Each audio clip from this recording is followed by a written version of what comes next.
नमस्कार दोस्तों, good morning. मैं हूं गोपाल राघव और आप देख रहे हैं नेशनल न्यूज इंडिया। आज अभी हमें ब्रेकिंग न्यूज मिली है कि उत्तराखंड के हरिद्वार में मनसा देवी मंदिर पर भगदड़ मच गई है, जहां पर 6 श्रद्धालुओं की मौत हो चुकी है और काफ़ी सारे श्रद्धालु घायल हैं। वहां के डीसीपी ने इस वक्त स्थिति को काबू में कर लिया है। घायलों को अस्पताल पहुंचाया जा रहा है। शासन प्रशासन रेस्क्यू में लग गया है।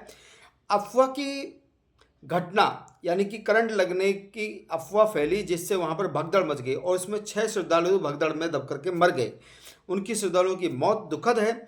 वहां के जो मुख्यमंत्री हैं धामी जी, उन्होंने भी इस पर दुख जाहिर किया है और परिवार के प्रति संवेदनाएं दी हैं। जो घायल हैं उनको जल्द से जल्द स्वस्थ होंगे, ये कामना करते हैं। ये थी ब्रेकिंग न्यूज मनसा देवी मंदिर हरिद्वार से, जहाँ पर हमेशा भक्तों का तांता लगा रहता है और ये अफवाह फैली कि बिजली का करंट सीडी मार्ग पर है, जिससे भगदड़ मच गई। तो ये जांच का विषय है, जिसमें प्रशासन अपना काम करेगा। दूसरी न्यूज है अनिरुद्ध आचार्य। ये कथावाचक हैं, बहुत फेमस कथावाचक हैं। इनके लाखों फॉलोवर्स हैं।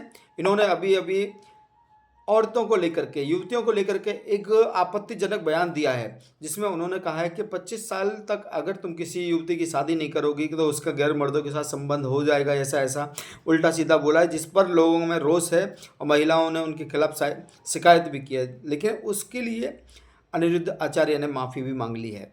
तो ये बहुत एक सेंसिटिव विषय है कि आप एक कथावाचक हैं, आपको लोग सुनते हैं, आपके भक्त हैं, तो आप इस तरह की कोई भी मुंह से अल्फाज या बयान ना निकाले जिससे कि समाज में आपके प्रति रोष हो जाए। तो ये एक न्यूज़ थी। दूसरी न्यूज़ है, आज हमारे देश के एक ऐसे महान इंसान की जयंती है जिनको हम हमेशा सच सच नमन करते हैं और हमेशा याद रखेंगे अपने अपने दिलों में भी, और इस देश में हमेशा उनका नाम रहेगा। उनका नाम है डॉक्टर APJ अब्दुल कलाम। वो एक बहुत महान वैज्ञानिक थे। उन्होंने हमारे देश के लिए एक से एक मिसाइलें दी। अग्नि मिसाइल, ब्रह्मोस्त्र मिसाइल, सब मिसाइलों का उन्होंने ही सब आविष्कार किया। उसके बाद वो हमारे देश के राष्ट्रपति भी रहे, यानी कि देश के पूर्व राष्ट्रपति और महान वैज्ञानिक डॉक्टर APJ अब्दुल कलाम को नेशनल न्यूज इंडिया परिवार की तरफ से सत सत नमन। उनकी जयंती पर सभी देशवासियों को इस वक्त शुभकामनाएं दे रहे हैं। दूसरी खबर है, हमारे देश के यशस्वी प्रधानमंत्री नरेंद्र मोदी जी इस वक्त देश को मन की बात के द्वारा लाइव संबोधित कर रहे हैं। तो वो हम आपको सुनाएंगे कि क्या मोदी जी बोल रहे हैं। इस वक्त लाइव चल रहा है उनका सेशन। दूसरा आपको एक ब्रेकिंग न्यूज है नाला सोपारा हत्याकांड में जो उसकी पत्नी थी वो गिरफ्त में आ चुकी है, पुणे से पकड़ी जा चुकी है। अदालत में उसे पेश किया। 6 दिन की उसको पुलिस को रिमांड मिली है। 3 दिन हो चुके हैं। जो हथियार यूज किए गए थे, जो फावड़े यूज किए गए थे, सब पुलिस द्वारा ले लिए गए हैं। घटनास्थल पर उस युवती चमन को लाया गया तो वह गिड़गिड़ाने लगी। वहाँ पर पब्लिक का तांता लग गया, हजूम लग गया। पब्लिक उसको फांसी लगाने की मांग कर रही है। वहाँ की औरतें उसके खिलाफ नारे लगा रही हैं। तो ये एक बहुत बड़ा सेंसिटिव विषय है, जिसमें एक पत्नी द्वारा अपने प्रेमी के साथ मिलकर के अपने पति की हत्या कर दी गई। ये नाला सोपारा का है। इस तरह की घटनाएं दिल्ली से भी आई हैं। दूसरा ब्रेकिंग न्यूज है बिहार से। बिहार नालंदा में एक दुकानदार की दुकान पर 6 लोगों ने जाकर के उसके साथ मारपीट की और फिर फायरिंग की। ये बिहार है या गुंडों का राज है? बिहार इस वक्त लग रहा है कि बिहार सरकार निकम्मी हो चुकी है। इस वक्त बीमार सरकार है, यानी कि क्राइम पर कुछ भी नहीं कर पा रही है। उस कुछ दिन पहले हुए चंद्र मिश्रा हत्याकांड के एक आरोपी का वीडियो वायरल चल रहा है, जिसमें वो रोड पर खड़े होकर के दारू पी रहा है और गाड़ी के पास लश्करी और उसका जो पोस्ट डालने वाले लोग हैं इस तरह से उसको प्रेजेंट कर रहे हैं जैसे वो एक महान और बहादुर इंसान हो।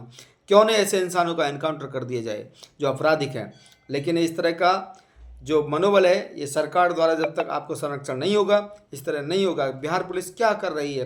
क्यों इतने हथियार हर किसी के पास हैं कि कोई किसी को भी मार देता है? तो दोस्तों, दूसरी न्यूज है आपको पालघर पुलिस ने कल एक कंटेनर को पकड़ा जिसमें 2 करोड़ का कम से कम गुटखा पकड़ा गया। आपको बता दें कि गुटखा महाराष्ट्र में बंद है लेकिन गुजरात में बनता है, और महाराष्ट्र में दारू बनती है, गुजरात में बंद है। ये महान एक हमारे यहाँ की रीति रिवाज है, जहाँ पर सरकारें दोनों एक हैं। यहाँ भी भारतीय जनता पार्टी की सरकार है, यहाँ भी भारतीय जनता पार्टी की सरकार है, लेकिन नीति अलग अलग है। ऐसा क्यों है? क्यों देश की जनता के साथ ऐसा किया जाता है? क्यों उनको इस तरह से सताया जाता है या उनको परेशान किया जाता है? वहाँ पर गुटखा बनाया जाता है, जिसकी तस्करी होती है महाराष्ट्र में, और महाराष्ट्र पुलिस उसे पकड़ती है और उन पर कार्रवाई करती है, उन लोगों को जेल में डालती है और उनको उस तरह किया जाता है। इसी तरह से यहाँ से शराब होती है, तस्करी गुजरात में है तो गुजरात पुलिस पकड़ती है, लेकिन सरकार दोनों जगह एक है। आप इस बात का ध्यान रखिए कि ये जो हमारे देश की रणनीति है राजनीतिकों की, ये बहुत ही गलत है, जहां देश की जनता को भ्रमक करके उल्लू बना करके उनको ठगा जाता है। या तो इसको बंद कर दिया जाए या इसको फिर चालू किया जाए, ये हम कहते हैं। या तो बंद कर दो, इसको ख़त्म करो। इसी तरह से प्लास्टिक बैन करते हैं, लेकिन प्लास्टिक बनाने वाली कंपनियों पर कोई कार्रवाई नहीं होती है। आप उनको शॉपकीपर को पकड़ेंगे या फिर जो यूज कर रहे हैं उनको पकड़ेंगे, लेकिन बनाने वाले को कोई नहीं पकड़ता है। ये हम आपको बता रहे हैं नेशनल न्यूज़ इंडिया पर, क्योंकि इस तरह की जो हमारी न्यायपालिका है, जो हमारी शासन पालिका है, उस तरह से दोगली हैं।